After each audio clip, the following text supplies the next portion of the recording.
Selamat datang di podcast Rekreasi.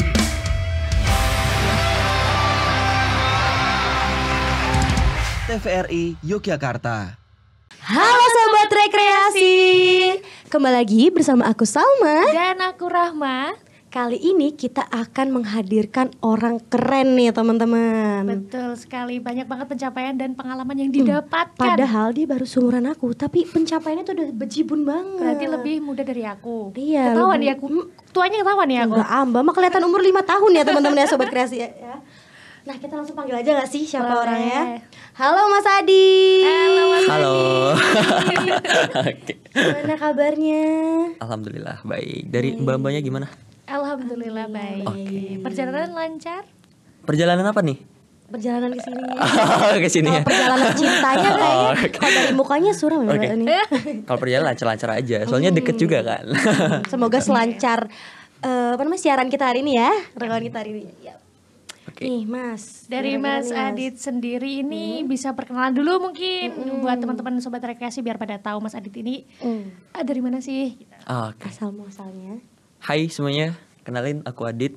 Aku merupakan mahasiswa dari Universitas Teknologi Yogyakarta dengan jurusan Ilmu Komunikasi dan angkatan 2021. Dan sekarang aku sendiri ini diundang dari TVRI ya. Aku sendiri sebagai manusia biasa aja teman-teman. Itu aja. Merendah untuk merendah. Tuh Mbak, seumuran sama aku loh Mbak. Tapi nih ya Sobat Kreasi, achievementnya tuh banyak banget loh. Nah kira-kira nih Mas ya, dari awal nih Mas nih memang tujuannya ke ilmu komunikasi tuh apakah untuk mengembangkan diri Mas atau bagaimana nih? Oh Dari iya. jurusan itu sendiri. Kebetulan aku dari SMA udah milih ilmu komunikasi ya. Jadi semuanya itu, dan izin cerita nih teman-teman, aku sebenarnya 11 kali ditolak universitas. Ya. Iya, dan itu pilihannya ilmu komunikasi semua. Itu. Dan sebenarnya mama aku maksa sendiri sih buat di bidang kesehatan, karena mama aku sendiri di bidang kesehatan. Cuman aku memaksa gitu. Karena mungkin ditolak tuh karena belum dapat ridho kali ya. Iya, itu. Jadi pas masuk ilmu komunikasi di UTY, jadi aku mungkin udah komunikasi juga ya sama orang tua. Jadi alhamdulillah di ACC juga. Dan sampai sekarang orang tua aku sendiri ya bangga lah ya dengan aku sendiri gitu. Menempuh kuliah di ilmu komunikasi gitu ya. Seperti itu. Tapi kayaknya nih ya 11 universitas yang nolak nyesel kayaknya kalau udah ngeliat achievement dia ya Nah Mbak. benar sekali. Kalau aslinya Mas Adit sendiri dari mana Mas? Aku dari Indramayu teman-teman. Nah, deket Iya. Cirebon dong Mas. Iya, dari Indramayu Barat nih. Jadi Deket kalau ya berarti. Deket loh Mas kita. iya. Awas lo Mas Adit ini hati Mas. Oh ya, Ayo, Mbaknya Mas. dari Cirebon. Iya dari Cirebon juga. Nih Mas, Kamu nggak tanya aku dari mana? Oh, Mbaknya dari mana? Mbaknya dari mana? Aku dari Magelang. Oh, Magelang. Sebenarnya tetanggaan sih. tetangga Oh, iya. Jogja. Tetangga Jogja. Oh ya berarti emang dari awal tuh udah suka banget ya sama ilmu komunikasi ya? Yes, benar banget. Kalau ngelihat dari achievementnya si Mas Adit yang banyak banget ya Mbak ya, kira-kira concernnya Mas Adit ini ke bidang apa sih Mas? Kalau aku ke bidang kalau concern secara keseluruhan ya, itu concernnya ke isu sosial, leadership sama di sosial media. Wow. Itu. Kenapa Mas tertarik ke leadership, sosial media? Karena aku sendiri itu, karena mulai dari maba tuh sebenarnya aku sendiri mulai magang ya walaupun WFA itu. Dan bidangnya tuh di sosial media. Terus aku sendiri udah beberapa buat sebuah organisasi sampai bisnis, dan sekarang masih jalanin sih. Jadi aku sendiri suka gitu terkait dengan tantangannya. Walaupun panjang tapi kalau aku suka jalanin aja gitu. Jadi tetap senang ketika jalaninnya gitu. Jadi itu kenapa aku suka di situ. Oh gitu. Tadi kan Angel juga Angel lagi. Nah, maksudnya ketahuan nih. Salma tadi udah bilang kalau pencapaian atau pengalamannya udah banyak banget ya. Apa sih yang udah didapat gitu selama berkuliah di Spill dong. ya? Selama ya dapat di perkuliahan ya. Yap. Kalau relasi, pengetahuan dan sebagainya itu udah umum sih ya. Jadi aku lebih mengarah ke soft skill, jadi pemetakan pikiran aku tuh jadi lebih mantap gitu untuk kedepannya. Dan juga bisa bangun karir aku ke depannya. Jadi aku udah tahu nih karirnya aku ke depannya gimana gitu. Mungkin dari teman-teman yang masih kuliah, fokusnya hanya kuliah gitu, mereka belum tahu gitu terkait dengan potensi diri mereka. Sehingga di masa depan tuh, aku mau lulus mau kemana ya gitu ya. Ya walaupun aku juga kadang kepikiran kayak gitu ya, tapi aku sendiri udah ada kegambar gitu, udah memvisualisasikan bahwa aku udah kesini nih, ini ya karirnya kesini gitu. seperti itu. Aduh, Mbak Rahma, laki-laki yang memikirkan masa depan. Sudah matang dengan pikirannya. Iya. Sudah matang. Ini 1:99 tahu Mbak. Oh, Tapi jangan dia juga kayak cocok gitu. jadi mas-mas Jawa nih. Iya, ternyata yang drama ya fokus ya. Mas, kan tadi Mas menyebutkan ya kalau misalnya Mas tuh sebenarnya dari awal tuh udah tertarik. Kalau tujuan Mas sendiri ke depannya nih kan tadi kan udah tergambar. Iya. Boleh nggak sih di-spill gitu di Waduh. sini? Ntar kita mengamini juga gitu. Tujuan Mas yang mungkin setahun 2 tahun ke depan itu apa aja sih Mas? Oke. Aku udah memetakan 3 ya sebenarnya. 1 tuh harapan dari orang tua. 2 nih dari harapan aku sendiri atau keinginan aku sendiri. Yang pertama nih keinginan orang tua tuh lanjut S2. Ya, lanjut S2. S2-nya misalnya bisa fast track atau ke luar negeri misalkan pakai beasiswa LPDP misalkan ya. Nah, dengan keinginan aku yang kedua ini, keinginan ini, jadi pertama tuh nanti membangun karir di bidang sosial media. Nah, keinginan ketiganya sambil-sambil kita membangun bisnis dan udah ngejalinin juga kan. Jadi kayak ada namanya salah satu yang usaha aku sendiri yang ngejalanin itu ada Hubungin gitu. Nah, ini di agensi kreatif itu. Jadi udah ngejalanin. Jadi sambil-sambil ngejalanin terus sambil kita kerja juga gitu. Kan bisa juga. Itu Mas tuh CEO and founder-nya ya? Iya. Boleh gak sih diceritakan gak sih? Penasaran gak sih Mbak Rahma? Ya penasaran banget. Apa tuh Hubungin? Kalau secara definisi ya, itu agensi kreatif pembeda nomor 1 yang menghubungkan pertemanan baik antara klien, tim, dan untuk kita semua. Wow. Tepuk tangan dulu boleh gak sih? Keren banget. Jadi itu. Dengan umur segini bisa bikin kayak gitu. Betul sekali. Hubungin sini udah berjalan berapa tahun Mas Adit? Dimulai pada bulan Februari ya sampai sekarang. Cuman kita masih belum buat apapun, tapi kita udah dapat NIB sama HAKI juga kita lagi sedang tahap proses ya, khususnya di hak merek. Tapi untuk PT perseorangan atau PT umum itu masih belum ini sih. Jadi kita masih fokus ke operasionalnya dulu nih, kita rapihin dulu gitu. Jadi seperti itu. Gak heran sih Mbak Rahma. Pas aku udah nge-stalking ya Mbak ya, ternyata dia nih mahasiswa berprestasi utama 2024 UTY. Pantes saja. Aku juga sebenarnya udah baca sekilas biografinya ya. Itu ternyata Hubungin sini juga udah didanain ya oleh Kemendikbudristek. Wow. Ya, khususnya di Bilbao itu. Jadi ada event pekan P2MW. Jadi pekan kayak khusus mahasiswa itu wirausaha. Jadi ngusungin ide dapat pendanaan hibah gitu. Seperti itu. Jadi Mas Adit ini hiring teman-temannya buat jadi satu tim, terus kemudian membuat agensi ini, kemudian didaftarkan gitu ke Kemendikbudristek. Berarti kampusnya juga mendukung dong. Iya, mendukung. Khususnya di bidang 4 tuh mendukung banget sih. Keren Bisa lah. jadi lapangan kerja buat teman-temannya juga kan. Bisa. Keren banget. Pemasukan lah ya, sambil berkuliah tapi ada pemasukan juga. Nah Mas, berarti selain, kan itu berarti termasuknya sosial media kan ya. Tadi aku juga ngedengar Mas juga membahas tentang leadership sama isu sosial gitu kan. Boleh gak sih diceritain nih Mas ya, saat ini isu-isu sosial ini yang jadi fokusnya Mas Adit ada apa aja?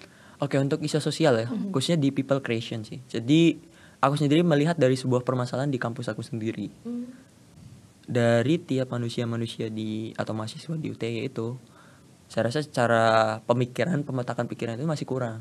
Jadi aku sendiri terusung untuk membuat sebuah organisasi, walaupun ada referensi dari yang lain gitu ya. Walaupun ada referensi dari beberapa universitas.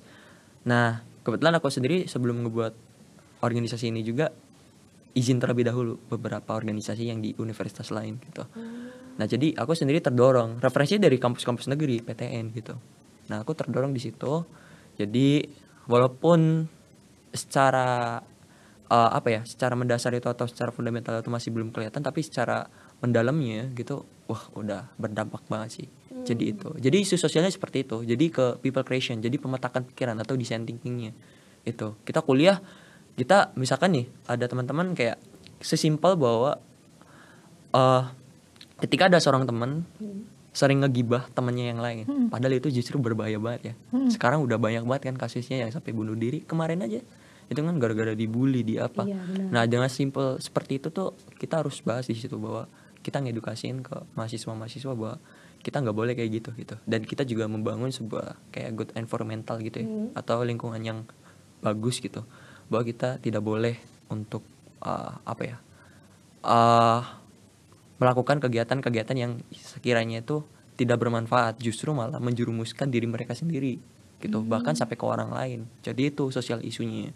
Jadi ya banyak juga sih sosial isu yang perlu dibahas, kayak permasalahan-permasalahan manusia gitu ya. Itu jadi banyak juga. Nggak boleh tutup mata ya Mbak ya. Betul Iya, sekali. itu. Kalau sebagai CEO dari Hubungin sendiri, kayak yang dilakuin dari agensi Hubungin sendiri ini apa sih Mas? Concernnya gitu. Concernnya ya, Ya. lebih ke video kreatif, video sama desain pendek gitu. Jadi video kreatif pendek. Jadi kan di TikTok sama Instagram itu beda kan ya sama yang mungkin produksi kayak gini nih, beda gitu sama produksi iklan di TV dan sebagainya. Nah cuman kalau aku sendiri itu lebih mengarah ke TikTok dan Instagram spesifikasinya. Jadi video-videonya yang kreatif gitu. Jadi konten-konten, jadi bisa membangun sebuah brand untuk kayak ngebuat konten-konten organik gitu. Sama kita juga ada operation digital ads sih. Jadi kita digital marketingnya juga ada gitu. Berarti semacam sosial media spesialis gitu ya. Sosial media spesialis itu bisa kayak gitu. Jadi kita bisa sebutnya sosial media management itu. Itu Mas belajar tentang sosial media kan sebenarnya mungkin menurut orang beberapa orang gampang ya Mbak ya. Tapi pada nyatanya nggak semua orang bisa ya, ibaratnya nggak bisa semua orang gampang viral. Betul. Iya benar. Nah kalau untuk Mas sendiri nih, dari kapan Mas belajar dan menurut Mas apa tuh tips untuk orang bisa mengembangkan sosial media itu sendiri mungkin untuk pribadi? Oh, oke. Ini salah satu saran yang mungkin teman-teman bisa diambil atau enggak ya, karena aku sendiri kadang ya ada beberapa konten yang gak viral karena kita balik lagi kepada algoritma tiap media sosialnya gitu. Yang pertama aku sendiri itu mulai suka sama, pertama tuh aku suka videografi sinematik gitu. Itu mulai dari SMA. Nah pas lulus SMA aku mulai magang di content creator. Jadi aku juga sebenarnya dari SMA tuh SMP malah udah buat konten gitu. Dan ngeditnya tuh masih di KineMaster gitu. Oh inget lagi itu. Ya sama Mas. ya ada Filmora lagi. Filmora itu sama Filmora itu. Jadi itu terus pas lulus ya udah kita ada content creator ngebuka lowongan magang gitu. Jadi aku daftar di situ lah. Jadi sampai keterusan nih. Jadi ke develop tuh di situ. Wah, aku skillnya di sini di sosial media gitu. Bahkan ada juga kayak TikTok spesialis aku, terus social media development, social media marketing. Bahwa di Ruang Guru kemarin kan aku udah magang juga tuh. Itu di skuter gitu. Keren. Jadi agensi Hubungin sini juga bantu UMKM gitu bisa ya Mas? Bisa bantu UMKM. Itu namanya program filantropi sih. Jadi kita nanti dengan membudget harga yang murah ya daripada bukan yang UMKM sih. Khususnya UMKM yang ibaratnya masih dikatakan kecil loh ya dalam tanda kutip. Bukan. Berarti pada daftar juga bisa ya Mas ya? Gimana? Ke Hubungin segitu. Bisa. Nah, buat teman-teman sobat rekreasi yang tertarik ya, Bisa tuh langsung DM ya. Iya. Ada Instagramnya nggak Mas? Ada. Oke, apa tuh? Hubungin udah. Hubungin. Saja. Nah, jangan lupa hubungin ke Hubungin. Tapi teman-teman nih untuk UMKM dan sebagainya kita belum menentukan HPP-nya lagi nih ya teman-teman. Karena kita udah riset juga, kita dalam beberapa bulan sekarang tuh ternyata masih belum efektif nih HPP yang kita buat gitu. Jadi kita masih tutup. Cuman ada beberapa klien juga sih. Jadi masih banyak klien yang kita kontraknya masih berjalan gitu. Jadi kita tutup terlebih dahulu. oh berarti misalnya nih katakan ya Mas ya, aku mau tolong dong sosial media aku di handle gitu, itu ada kontraknya. Ada kontraknya. Bisa aku cuman seminggu gitu bisa. Nggak bisa dong. Kontraknya dari Kalau Mas sendiri. Kontraknya udah ditentuin dari kita. Bisa misalkan minimal 1 bulan. Itu 1 bulan. 1 bulan. Kan Mas Adit kan juga sibuk di dunia perkuliahan juga jadi ngurusin CEO, isu-isu sosial member juga. di beberapa komunitas juga loh ternyata. Nah itu gimana sih Mas cara bagi waktunya gitu Mas? Tuh Mas. Kalau bagi waktu ya. Kalau bagi waktu sih ini agak bias ya sebenarnya. Cuman kalau aku sih pasti dalam manajemen waktu tuh ada yang harus dikorbanin, teman-teman. Jadi harus ada yang dikorbanin nih. Kayak semisal bahwa tapi kita dikorbaninnya itu melihat dari sisi effort dan juga peluang. Kalau misalkan effort kita gede, peluangnya kecil ya kita lepas aja gitu kan. Kayak gitu. Jadi melihatnya dari sisi seperti itu sih. Kayak aku pernah karena sering kegiatan di luar gitu. Khususnya ini kan kayak ngurus-ngurus klien apa. Akhirnya kuliah tuh gak diurus gitu. Maksudnya kuliah tuh sampai mau 4 kali ini. Maksudnya 4 kali gak masuk gitu. Karena aku sendiri izin semua. Karena izin tuh atas nama kampus juga sih. Karena kebetulan klien Hubungin juga ada UTY kampus itu salah satu kliennya. Itu. Nah jadi aku izin dapat surat-suratnya juga. Izin tuh 3 kali mau 4 kali. Akhirnya dipanggil dosen, kenapa kamu kayak gini. Jadi kita discuss, jadi di situ tuh aku dipanggil sama dosennya salah satu mata kuliah. Ya gimana caranya kamu harus bisa ngebagi waktu dan sebagainya. Karena di situ aku kuliahnya ada hari Sabtunya, jadi tanggung banget kan gitu kan. Itu. Jadi selain dari kampusnya juga suruh berkembang di soft skillnya, tapi Mas juga nggak boleh ninggalin akademisnya juga. Nah iya itu. Ya kadang ya kalau udah kayak gitu ya udah kita fokus ke kuliahnya juga gitu. Tapi kalau misalnya di perkuliahan ya Mas ya, organisasi apa aja sih Mas yang Mas ikutin di kuliah ini? Di kuliah ya? Kalau di kuliah tuh aku khususnya di UTY tuh belum pernah ngikutin deh. Gak pernah ngikutin. Berarti di luar kampus semua? Iya. Kalau perspektif UTY itu aku yang buat. Jadi itu dalam ranah dalam juga ya. Foundernya sebagai founder. Jadi aku ngebuat organisasinya itu. Founder perspektif itu. Jadi perspektif UTY. Keren ya. Jadi kalau perspektif UTY sendiri itu isinya khusus ke apa sih Mas? Sosmednya gitu? Itu ada bercerita ya bagi teman-teman manusia UTY. Bagi yang pengen bercerita, kadang teman-teman dari mahasiswa UTY itu nggak pengen cerita nih, kita nggak punya wadah misalkan prestasi atau keunikan mereka gitu. Bahkan sampai anak-anak mahasiswa yang sampai melihara kucing gitu, itu bisa diceritain juga di kita. Jadi ada cerita di situ. Seru ya. Itu. Selain mahasiswanya juga bisa bercerita, ngasih pendapat, ide, masukan, tapi juga dari perspektif UTY bisa menghasilkan kayak desain dan lain sebagainya. Itu kan juga mengembangkan soft skillnya ya Mas soft ya? skill ya bisa juga gitu. Oke, keren banget. Ini kayaknya Mas Adit ini tipe orang yang sibuk banget deh, kayaknya balas chatnya lama gitu ya. Karena dia lagi. Bener kan ya Mas ya? Aku sakit hati ya. Tapi nih Mas, aku mau tanya dong, kan dengan kesibukan yang Mas gitu, ikut organisasi, punya perusahaan sendiri gitu ibaratnya ya, dengan prestasi juga gitu. Dengan aktifnya Mas gitu, apalagi di organisasi, apa manfaat yang Mas rasakan gitu? Wah, kalau manfaat banyak biar banget. mendorong teman-teman sobat kreasi yang lain gitu. Oke. Seperti aku bilang, relasi, pengetahuan, sertifikat dan sebagainya itu kayak hal biasa banget sih. Tapi ada yang secara implisit tuh belum kita temuin gitu. Kita relasi bukannya sekedar relasi, kayak kita membangun hubungan dari tiap-tiap teman yang beda kampus misalkan ya. Terus kita juga bisa ada pemetaan pikiran kita gitu, bahwa kita bisa menimbulkan creative thinking, innovation, terus sampai time management. Itu semua menghasilkan skill-skill itu gitu, atau pengetahuan itu. Nah itu secara implisitnya harus disadari tuh di situ. Karena ketika kita dihadapi suatu case, ketika ada orang A sama orang B, orang A ini creative thinkingnya udah mantap banget nih.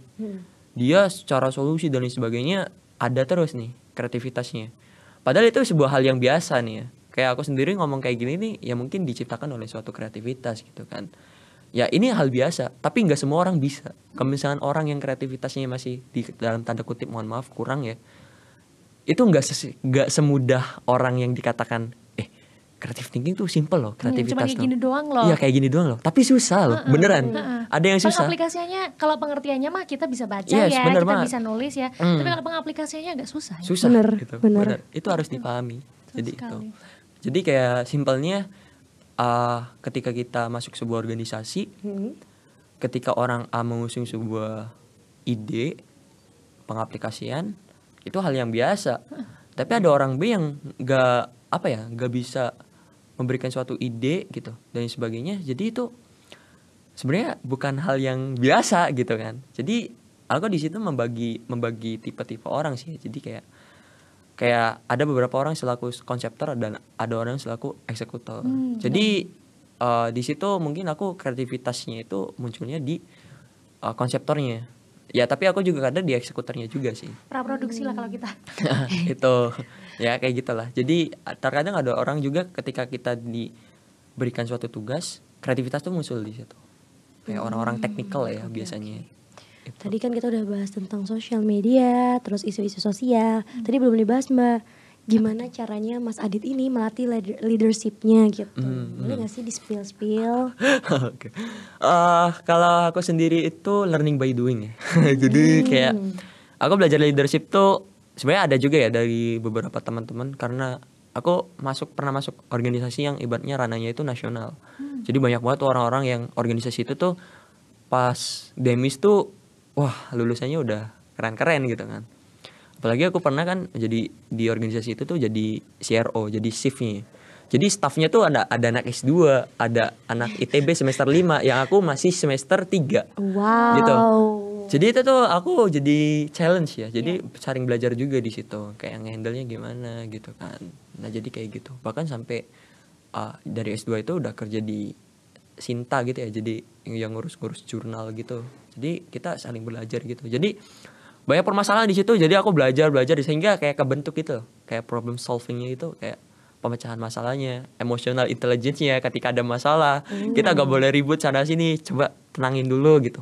Ademin dulu baru kita bilang gitu sih. Berarti relasi buat Mas Adit penting ya? Penting lah Penting gitu. lah ya. Iya.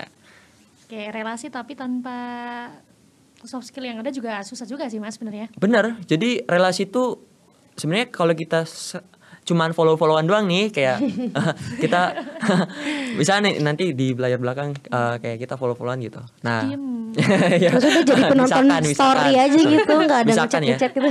Jadi itu belum dikatakan relasi sebenarnya. Jadi ketika dikatakan sebuah relasi itu ada step by stepnya. Mulai dari kita saling tegur sapa misalkan terus kayak kita ngobrol-ngobrol terkait dengan diskusi gitu, hal yang terkait gitu. Diskusi simpel, ngobrol-ngobrol simpel. Nah, itu sampai ketika kita saling berbagi value kita gitu. Jadi sharing to sharing. Ketika mbaknya sendiri sharing ke akunya juga sharing ke mbaknya. Nah, itu nanti tercipta sebuah relasi di situ. Berarti secara tidak langsung Mas Adit nge-spill nih cara buat memperbanyak relasi ya. Sebenarnya itu ada apa lagi tuh Mas? Tipsnya tuh Mas. Kayaknya jangan malu ya Mas. jangan aku sebenarnya masih malu-malu juga sih ya. Itu kadang kayak tapi itu bisa memanfaatkan ketika memanfaatkan peluang bahwa kita tuh udah nggak malu, ya udah kita langsung aplikasikan gitu, langsung gas terus ya, gitu cuman kan. Kadang-kadang kan otak tuh kayak aduh sok dilihat sokap nggak ya gitu. Jadi itu cara kadang pede sama sok kenal sok tahu gitu. Ya susah lah. Ya mungkin ada yang mau disampaikan ke sobat rekreasi Mas. Boleh. Untuk tips-tipsnya ke depannya biar menjadi Mas Adit lainnya gitu. Oke. Tipsnya disiplin aja sih itu. Karena podcast kayak gini juga kita saling berbagi tuh. Kalau misalnya gak ada kedisiplinan buat mulai sama gak ada kemauan tuh ya tetap aja. Yes. Zero. Itu ya. Sama kita sebagai anak muda itu hidup lebih dari sekadar hidup. Jadi masih banyak yang harus dikejar, masih banyak yang harus dicapai, masih banyak yang harus dibanggakan. Karena kita usia 20-an itu masih masa-masa primanya. Ketika kita di umur 30-40 itu udah beda lagi. Kita lagi masa-masa lagi jatuh, lagi banyak-banyakin jatuh. Itu ya. Karena kita buat belajar, kita juga masih kuat nih ya. Masih kuat, jadi harus banyak-banyak cari peluang, masih banyak-banyak harus cari kegagalan gitu ya. Karena gagal itu bukan sebuah kegagalan sebenarnya. Gitu ya. Gagal tuh merupakan bukan sebuah hal yang buat kita buruk gitu. Itu step buat kita menuju ke suksesan. Yes. Gitu. Ya, bener banget. Jadi buat sobat rekreasi dengerin apa kata Mas Adi tadi. Yes, kata-kata hari ini. Paham. Jangan mana Mas? Paham. Jangan takut buat cari pengalaman lebih banyak lagi gitu ya. Yang penting itu berkaitan dengan hal-hal yang positif aja kita lakuin aja. Karena kita juga masih masa-masa produktif dan bisa menghasilkan dan mengembangkan hal-hal yang inovatif lainnya gitu ya. Gitu. Ya, untuk sobat rekreasi nih kalau misalnya mau tanya-tanya boleh langsung ke IG-nya Mas Adit ya, apa Mas? IG-nya spill. IG-nya Adityo Budi, Adit HIO Budi. Yaps, itu Instagramnya. Digabung semua. Oke, buat teman-teman rekreasi jangan lupa saksikan dan selalu update TVRI Yogyakarta Official di YouTube-nya, dan kita selalu update setiap jam 7 malam setiap hari Sabtu. Jangan lupa juga follow Instagram kita di TVRI Yogyakarta. Itu dulu dari kita lanjut ngobrol di belakang. Yes. Oke. Aku pamit dulu, aku Rahma dan aku Salma dan juga ada Mas Adit. Oke, see you sobat rekreasi. Thank you.